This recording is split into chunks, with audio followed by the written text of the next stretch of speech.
hundreds of thousands of people moving into the direction of the residence of the Prime Minister. Sheikh হাসিনার শাসনে সুষ্ঠু vote ছিল নির্বাসনে। দাভোসে জুলাই বিপ্লবে বদলে যাওয়া বাংলাদেশের গল্প শোনালেন ডক্টর ইউনূস। নিউ ইয়র্কের উৎসবের ক্যালেন্ডারে উঠল বাংলা নববর্ষ। স্টেট সিনেটে পহেলা বৈশাখ উদযাপনকে স্বীকৃতি। এবং শাহজালাল আন্তর্জাতিক বিমানবন্দরে প্রবাসীকে হয়রানি, ঘটনার সুষ্ঠু তদন্ত ও বিচার দাবি ভুক্তভোগী পরিবারের। এবারে বিস্তারিত। দাভোসে ওয়ার্ল্ড ইকোনমিক ফোরামে জুলাই বিপ্লবে বদলে যাওয়া বাংলাদেশের গল্প শোনালেন প্রধান উপদেষ্টা ডক্টর মোহাম্মদ ইউনূস। শেখ হাসিনার গুম, খুন আর লুটপাটের মূল্য দিচ্ছে এখন বাংলাদেশের অর্থনীতি, এমন অভিযোগও করেন তিনি। বৃহস্পতিবার দাভোসে জাতিসংঘের সহকারী মহাসচিবের সাথে সংলাপে প্রধান উপদেষ্টা এসব কথা বলেন। জুলাই গণঅভ্যুত্থানে শেখ হাসিনা দাপটের কাছে হার মানেনি বাংলাদেশ। পুলিশের গুলি, হামলা, নির্যাতনে থামাতে পারেনি বৈষম্য বিরোধী ছাত্রদের। বিপ্লবের সফলতায় ৫ আগস্ট শেখ হাসিনা সরকারের পতনের মধ্য দিয়ে শেষ হয় ৩৬ জুলাই বিপ্লব।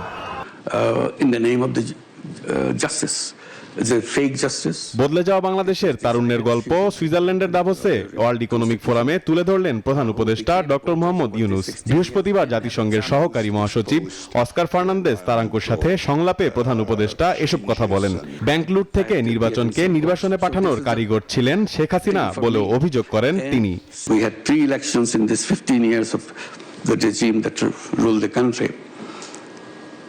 All fake elections. Nobody voted. The amount of money laundered away from the country, from the banking system, the total amount they've estimated, calculated, it's about $17 billion from the banking system, just laundered away. Very simple thing, very easy way. I think this should be recorded someplace, studied how governments can do that kind of plundering. বিগত সরকারের দমন পীড়নের উদাহরণ দিয়ে প্রধান উপদেষ্টা বলেন, গুম, খুন, জেল জরিমানার নজির স্থাপন করেন Sheikh Hasina. Many people disappeared, just not the shot the people, young people on the street. Throughout the 15 or 16 years of their rule, millions of people were put in jail. And I was one of them. জনতার ক্ষোভের মুখে শেখ হাসিনা দেশ ছেড়ে পালিয়ে যাওয়ার পরও দেশে তার দল নানা ষড়যন্ত্র করছে বলেও অভিযোগ করেন প্রধান উপদেষ্টা। The government which could not be brought down by any means because the election didn't work. Rishad Arnab, news 24, Dhaka.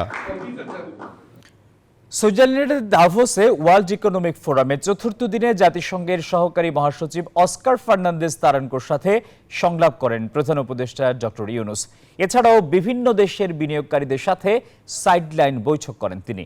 আমাদের সাথে সুইজারল্যান্ডের দাভোস থেকে সরাসরি যুক্ত হয়েছিলেন বিশেষ প্রতিনিধি মারুফা রহমান।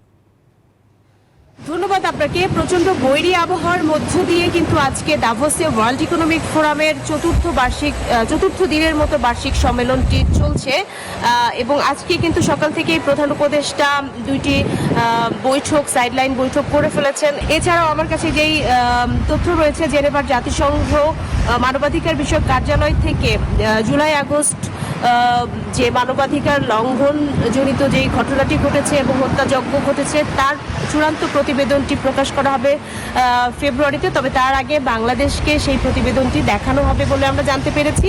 এবং সেই সাথে আজকের এই বার্ষিক সম্মেলনে প্রধান উপদেষ্টা তার দিক থেকে জানিয়েছেন বাংলাদেশ এখন বিনিয়োগের জন্য প্রস্তুত। সুতরাং আজকের এই বিশ্ব দরবারে যে সমস্ত প্রভাবশালী দেশরা বা বিনিয়োগকারীরা এসেছেন তারা নিশ্চিন্তে বাংলাদেশে বিনিয়োগ করতে পারেন। এছাড়া আমরা জানতে পেরেছি একটি মানবিক বুদ্ধিদীপ্ত বিশ্ব গড়ার জন্য নতুন প্রজন্ম সহ যারা বিশ্বের প্রভাবশালী নেতারা আজকের এই ওয়ার্ল্ড ইকোনমিক ফোরামে অংশ নিয়েছেন তাদের সকলেই শপথ গ্রহণ করেছেন একটি বুদ্ধিদীপ্ত, মানবিক এবং কল্যাণকর অর্থনৈতিক বিশ্ব গড়ার জন্য।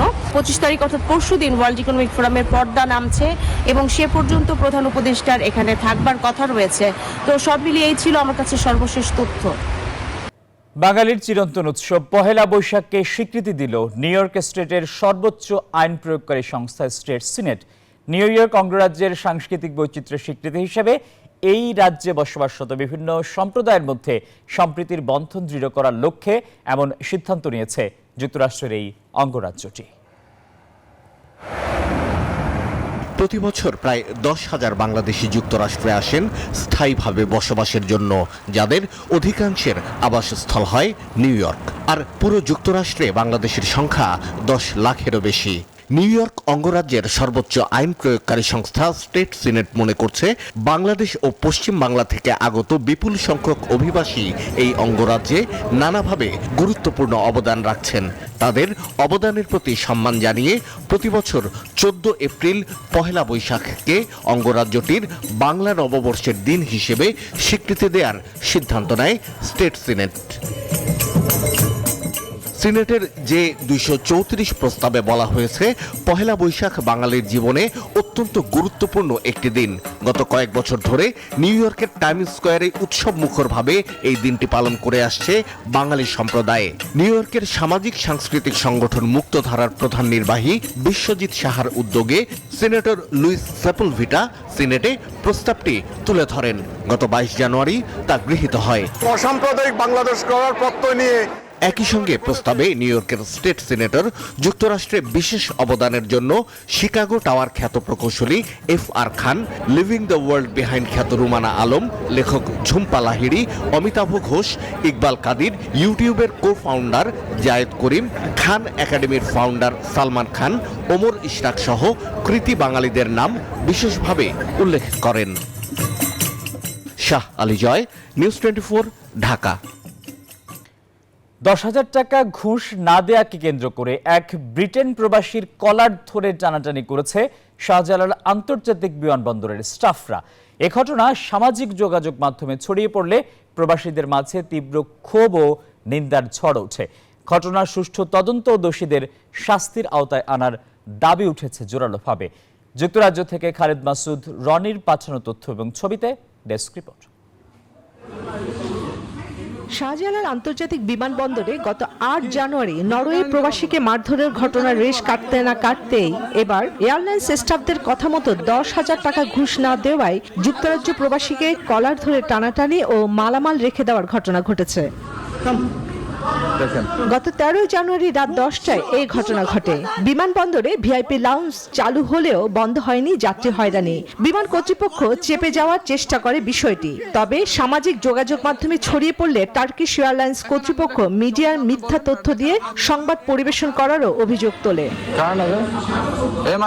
ঘটনার শিকার ব্যক্তির নাম জাকির হোসেন। তিনি লন্ডন শহরের শেডওয়েল এলাকায় থাকেন। এই ঘটনার নিন্দা জানান ভুক্তভোগী। নিতে পারবো না, আমার এটা তো 4 কেজি করে, আমি 4 কেজি 5 কেজি করে মাল হবে, আমার এটা হ্যান্ড লাগেজ আমি 7 কেজি করে নিতে পারবো।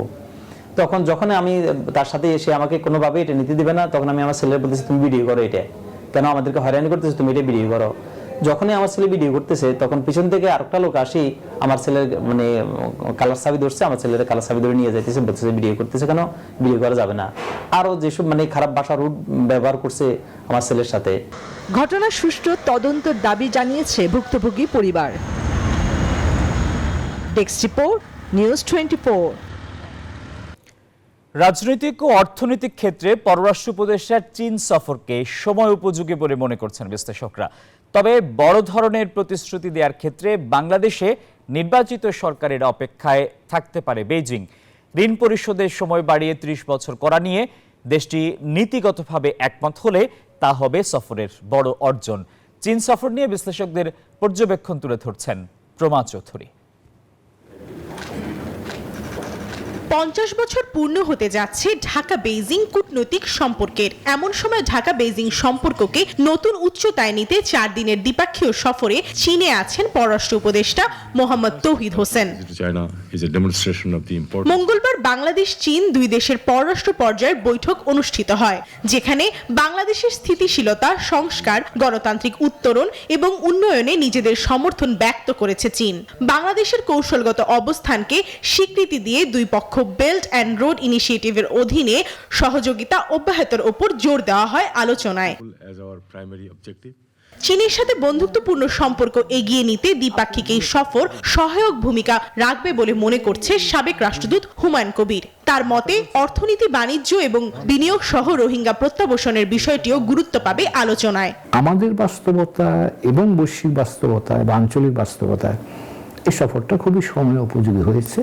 অন্তর্বর্তীকালীন সরকারের সাথে এই সরাসরি যোগাযোগ এটা আমাদের দুই দেশের সম্পর্ককে সঠিক পথে রাখতে গুরুত্বপূর্ণ ভূমিকা পালন করবে। আরেকটা জায়গা চীনাদের জন্য আমাদের খুব প্রয়োজন, সেটা হচ্ছে রোহিঙ্গা বিষয়ে। চীন, বাংলাদেশ এবং মিয়ানমার মিলে একটা ট্রাইল্যাটারাল কনসালটেশন মেকানিজম চালু আছে। চীন আমাদেরকে সহযোগিতা করছে। তবে বড় ধরনের নতুন প্রতিশ্রুতি দেওয়ার আগে বাংলাদেশে একটি নির্বাচিত সরকারের অপেক্ষায় থাকতে পারে চীন, এমন মনে করছেন আন্তর্জাতিক সম্পর্ক বিভাগের শিক্ষক ইমতিয়াজ আহমেদ। এটা গতানুগতিক সফর, এটাও নতুন বড় আকারে কিছু হওয়ার কথা না, কারণ চীনও আমি মনে করি যে নির্বাচিত সরকার দেখতে চাইবে বা স্টেবিলিটি দেখতে চাইবে। এই সফর ভারত বাংলাদেশ দ্বিপাক্ষিক সম্পর্কে কোনো প্রভাব ফেলবে কিনা এমন প্রশ্নের জবাবে সাবেক এই রাষ্ট্রদূত বলেন, দুই দেশের সাথে সম্পর্ক হবে ভিন্ন যৌক্তিকতার ভিত্তিতে। সম্পর্ককে দ্বিপাক্ষিকভাবে রাখছে বাংলাদেশ, চীন, বাংলাদেশ, ভারত, এবং এখানে এক পক্ষের সাথে সম্পর্ক রাখতে গিয়ে আমরা অন্য পক্ষের সাথে সম্পর্ক খারাপ করতে হবে, এই নীতিতে বাংলাদেশ আমরা বিশ্বাস করি না। আগামী মার্চে চীনের বেইজিং এর 25 দেশের জোট BOAO ফোরাম ফর এশিয়া সম্মেলনে প্রধান উপদেষ্টা ডক্টর মোহাম্মদ ইউনূসকে দেশটির সরকার যে প্রক্রিয়ায় আমন্ত্রণ জানিয়েছে তাও তাৎপর্যপূর্ণ বলে মনে করছেন বিশ্লেষকরা। সেই জায়গায় আমার মনে হয় নতুনভাবে। প্রমা চৌধুরী, নিউজ 24, ঢাকা। পৃথিবীতে যুক্তরাষ্ট্রের নতুন পররাষ্ট্রমন্ত্রী মার্কো রুবিওর সঙ্গে বৈঠকে ভারতের পররাষ্ট্রমন্ত্রী এস জয়শঙ্কর বাংলাদেশ পরিস্থিতি নিয়ে আলোচনা করেছেন। ওয়াশিংটনে দুই পররাষ্ট্রমন্ত্রীর দ্বিপক্ষীয় বৈঠকের পর ব্রিফিংকালে এক প্রশ্নে জয়শঙ্কর সেখানে বাংলাদেশ প্রসঙ্গ নিয়ে সংক্ষিপ্ত আলাপ হওয়ার কথা তুলে ধরেন। তবে বাংলাদেশের বিষয়ে ঠিক কী আলোচনা হয়েছে সে বিষয়ে বিস্তারিত জানাতে চাননি ভারতীয় পররাষ্ট্রমন্ত্রী। বাংলাদেশ নিয়ে আমাদের সংক্ষিপ্ত আলোচনা হয়েছে। আমি মনে করি না যে এই বিষয়ে বিস্তারিত বলাটা সমীচীন হবে। মালয়েশিয়া বিএনপিও তার অঙ্গ সংগঠনের উদ্যোগে শহীদ রাষ্ট্রপতি জিয়াউর রহমানের 89তম জন্মদিন উপলক্ষে আলোচনা সভা ও দোয়া মাহফিল অনুষ্ঠিত হয়েছে। রোববার কুয়ালালামপুরের বুকিত বিনতাঙ্গের স্থানীয় একটি রেস্টুরেন্টে এই আয়োজন করা হয়। মালয়েশিয়া বিএনপির সিনিয়র সহসভাপতি মাহবুব আলম শাহের সভাপতিত্বে সাংগঠনিক সম্পাদক মির্জা সালাউদ্দিনের অনুষ্ঠান পরিচালনায় প্রধান অতিথি হিসেবে উপস্থিত ছিলেন মালয়েশিয়া বিএনপির প্রতিষ্ঠাতা সভাপতি ডাক্তার আহমেদ বোরহান। অনুষ্ঠানে বক্তব্য রাখেন মালয়েশিয়া বিএনপির সহসভাপতি তালহা মাহমুদ, সাখাওয়াত হোসেন সহ অনেকে। আলোচনা শেষে খালেদা জিয়ার সুস্থতা কামনা করে মোনাজাত করা হয়।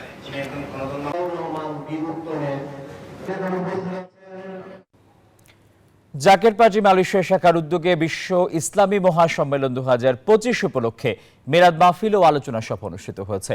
মঙ্গলবার মালয়েশিয়ার পেনাং রাজ্যে আবুল বাশার সোহাগের সভাপতিত্বে ও কাজী ফয়সাল আহমদের সঞ্চালনায় প্রধান অতিথি হিসেবে উপস্থিত ছিলেন জাকের পার্টির চেয়ারম্যান মোস্তফা আমির ফয়সাল। বিশেষ অতিথি ছিলেন ফরিদপুর জেলা জাকের পার্টির সভাপতি মোহাম্মদ আব্দুর রাজ্জাক। অনুষ্ঠানে মানব কল্যাণ, ইসলামের গুরুত্ব এবং প্রবাসী বাংলাদেশিদের অর্থনৈতিক ভিত্তি মজবুত করার লক্ষ্য, সেই সাথে বিশ্ব জাকের মঞ্জিলে ইসলামী মহাসম্মেলন 2025-এ যোগদান করার জন্য আহ্বান জানানো হয়।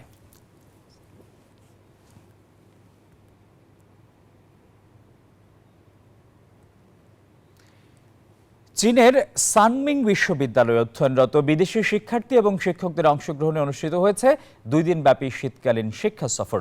এতে বাংলাদেশ, মালি, নাইজেরিয়া, ইন্দোনেশিয়া সহ বিভিন্ন দেশের শিক্ষক এবং শিক্ষার্থীরা অংশগ্রহণ করেন।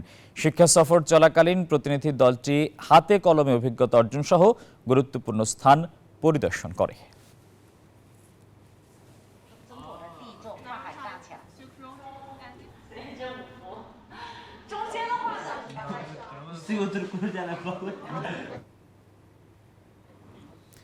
আগামী 3 বছরে 3300 কর্মী ছাঁটাই করবে কানাডার ফেডারেল ইমিগ্রেশন বিভাগ। কানাডার রেভিনিউ এজেন্সিতে 600টি অস্থায়ী এবং চুক্তিবদ্ধ কর্মচারীর ছাঁটাই করার পরে এটি ফেডারেল সরকার ঘোষিত সবশেষ চাকরি ছাঁটাই প্রক্রিয়া। সিটিভি নিউজ অটোয়াকে দেয়া এক বিবৃতিতে immigration, refugee and citizenship Canada নিশ্চিত করেছে সোমবার ছাঁটাইয়ের ব্যাপারে কর্মচারীদের জানানো হয়েছে।